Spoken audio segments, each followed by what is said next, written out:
Morning everyone, Richard Freestone here again. We're going on an exploration today up onto the Gritstone edges.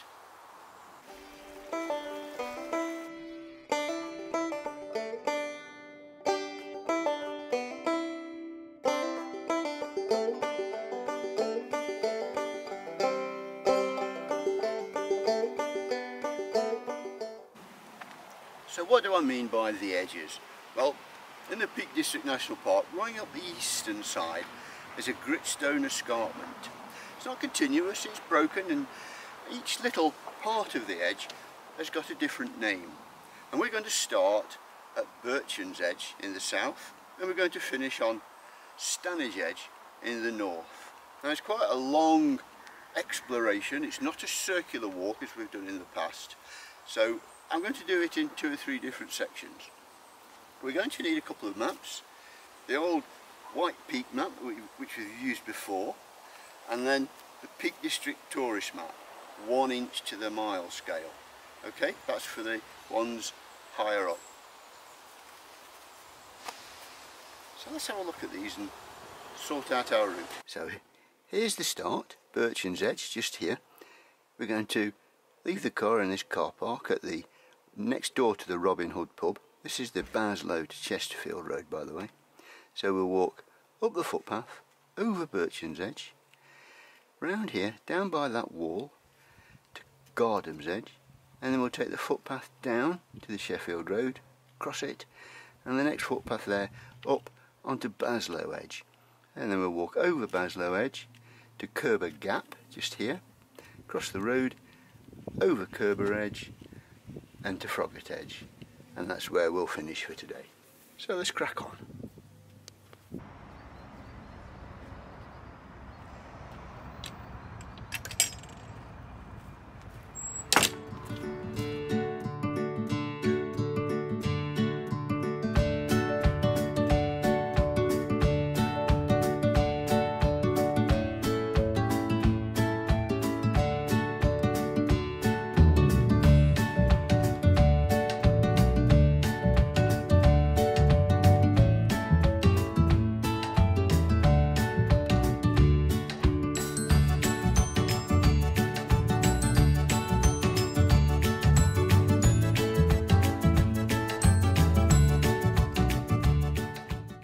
And here we are at the foot of Birchan's Edge. It's not a very big crag, it's only about 100 yards long and no more than 35-40 foot high. But it's a wonderful place to come and learn to climb. And this is where I was brought as a 14-year-old. This is Nelson's Monument, and that's the view from the top of Birchan's Edge. The view that greeted me after my first climb. The routes on Birchan's Edge all have nautical names in honour of Nelson and Nelson's Monument, and the first route that I did was Powder Monkey Parade. I shall never forget it. I followed it up with Sail Chimney. And behind us, set back a little from the edge, are these 3 large gritstone rocks. I've always known them as the warship stones. They have engraved in them the names of 3 of Nelson's great battleships. Victory on the left, then in the middle is Defiance, and on the right, Royal Sovereign. Well, we must crack on with our walk and leave the climbers to their exertions. At the far end of the crag, the northern end, is a trig point, an old Ordnance Survey trig point, and that's where we're going to head now. The trig points aren't used by the Ordnance Survey anymore ever since the advent of GPS, but they're still a great navigational aid for people like me that like to use a map still. And here we are at the trig point, and if you look over to the right, just over there you can see that little footpath. That's our destination for today. That footpath is going over Kerber and Froggatt Edge. A wonderful walk on a day like this. Our next outcrop though is Gardham's Edge. So now from the trig point we can look down across the fields. This is the way we're going to go now. We're going to drop down across this little plain to where these trees are.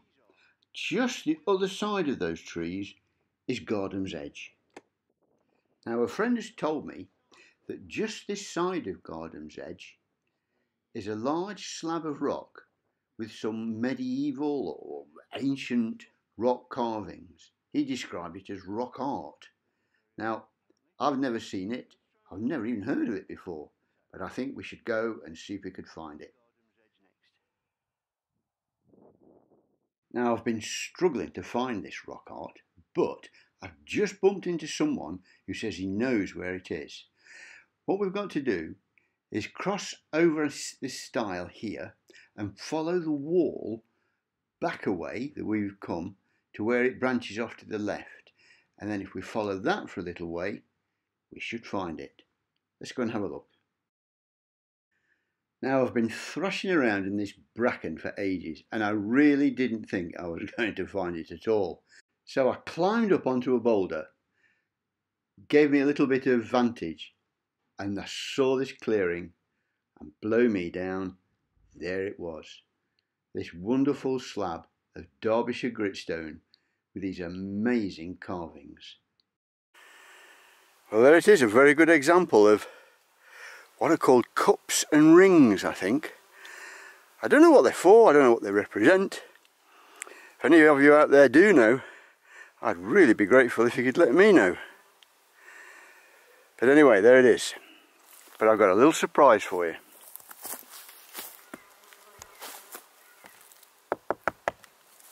It's hollow. It's fiberglass. The original is buried somewhere around here. And because it was getting damaged by acid rain and air pollution, it was decided to make a replica and replace it. And that replica is absolutely amazing. It's such an accurate thing. Anyway, there you are. Gardham's rock art. Our footpath now takes us down underneath Gardham's edge. It's a rather broken affair, not very interesting, so there's nothing to really explore. It's up there in the trees on the right if you're interested. But I'm going to carry on now down to the main road, the Baslow-Sheffield road, where we can cross over and then take the footpath up the other side onto Baslow Edge. So after a bit of a steep climb up, here we are on Baslow Edge and another memorial, this time to Wellington. We can see behind the open moorland and just in front of us the footpath that we need to take. We're heading north now to Kerber Gap. On the right is the Eaglestone.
And that's the way we're going to go now.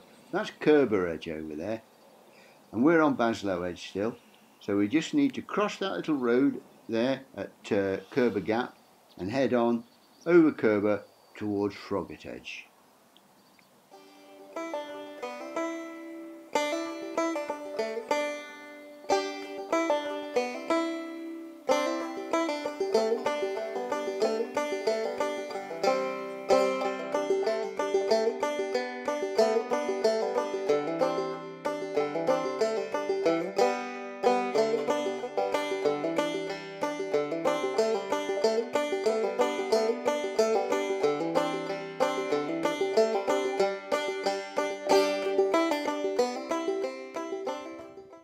This is classic high level heather moorland. To the left, cracking views over the Derwent Valley. We can see the little villages of Kerber down there, beyond that Carver, and then away to the right in the distance, Stony Middleton. And then to the right of the footpath, the open heather moorland, just coming into its own at this time of year. Absolutely stunning with the purple heather just coming out.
Now here we are at Froggatt Edge. The footpath continues along the top, but we're going to take this little diversion and drop down to the foot of the crag.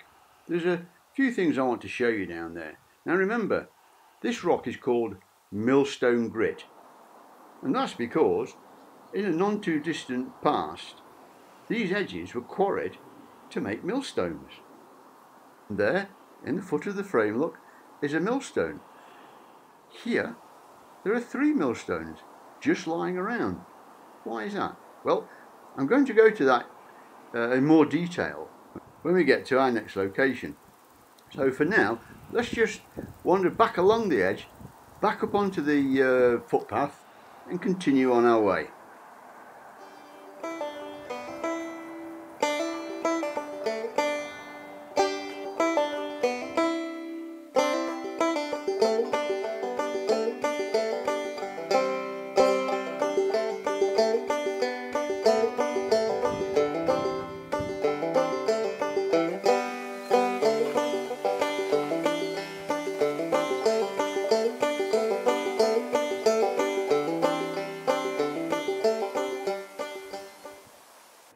So, for the next section, we're going to leave the car here in a little car park just there.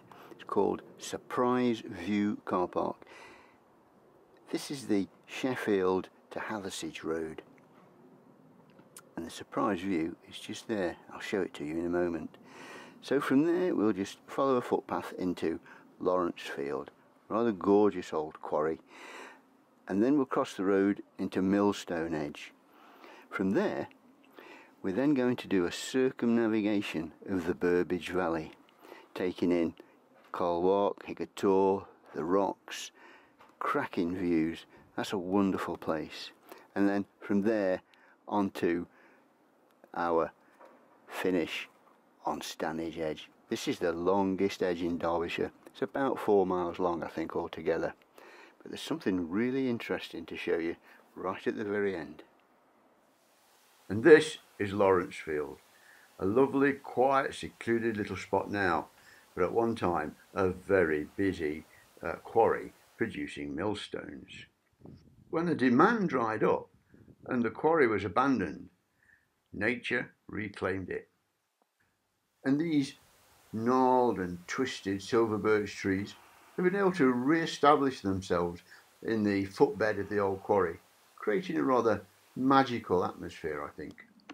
Now, this green lane used to be the access to the quarry, and it's where the lorries and the trucks would come to collect the millstones and take them away.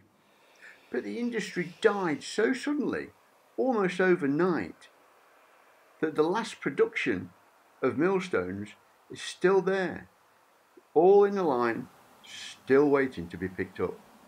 Now these millstones are far too coarse to be used in the production of flour. I'm pretty sure they were used in the paper making industry. They were used to grind the wood pulp.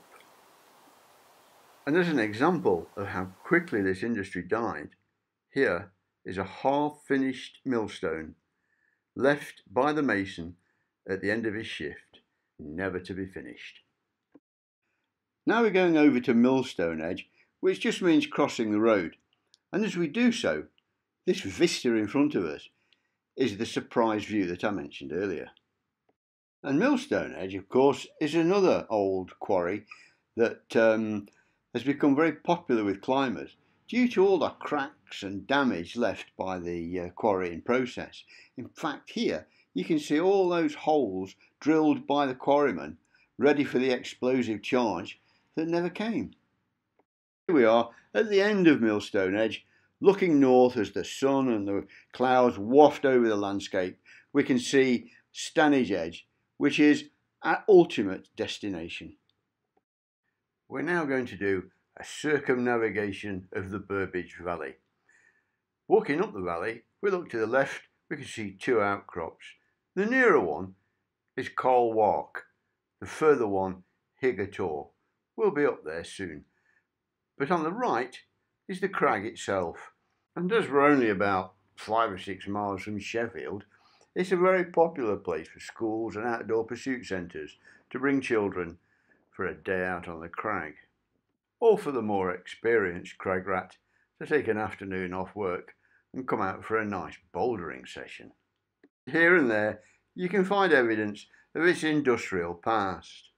Also, for those of you with an interest in birds, this is one of the few places where you can find the ring ouzel, quite a rare bird these days. In fact, it's the only place I've ever seen them. They return here from Africa every spring to raise their young. We're on Higger Tor now, looking down onto Carl Walk and in the distance, Burbage Edge. Just behind us is this tor, this sort of jumble of gritstone boulders. Very dramatic in this sort of light, I think. And just below us, the crag of Higger Tor itself. A real test piece for climbers. That overhanging face has 2 or 3 routes up it that have a ferocious reputation. And after a short walk, we can look back at Higger Tor from Carl Walk itself. And now we walk on to Stanage Edge. This is the end of our expedition along the edges, and Stanage is a suitable place to end. It's about 4 miles long, it's the longest edge in Derbyshire, and it has some of the most stunning views.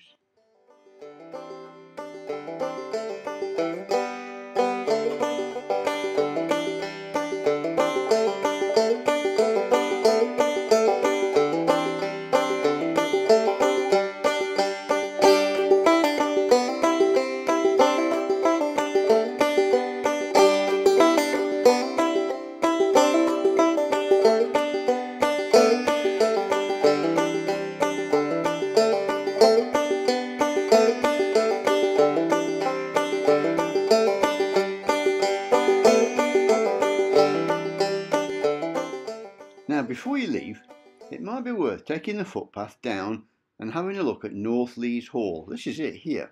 You can see Stanage, look, up on the right.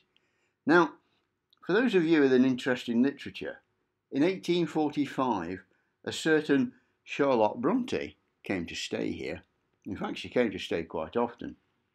Now, this is North Lees Hall, and if we take north, that's actually an anagram of thorn. And Lees, that's an old English word for field. So North Lees Hall becomes Thornfield Hall. And any of you that have read Jane Eyre will understand that this is the influence for the home of Mr. Rochester. Well, thanks for watching. How about giving us a thumbs up and also subscribe as well. That way you'll be notified whenever I produce a new one, and it'll really help me develop my channel. Also, here are a few photographic prints that I made from the shots that I took during the walks along the edges. You can see them in my print sales site in the information below if you'd like to see more. Thanks ever so much, and here's to next time. Bye bye.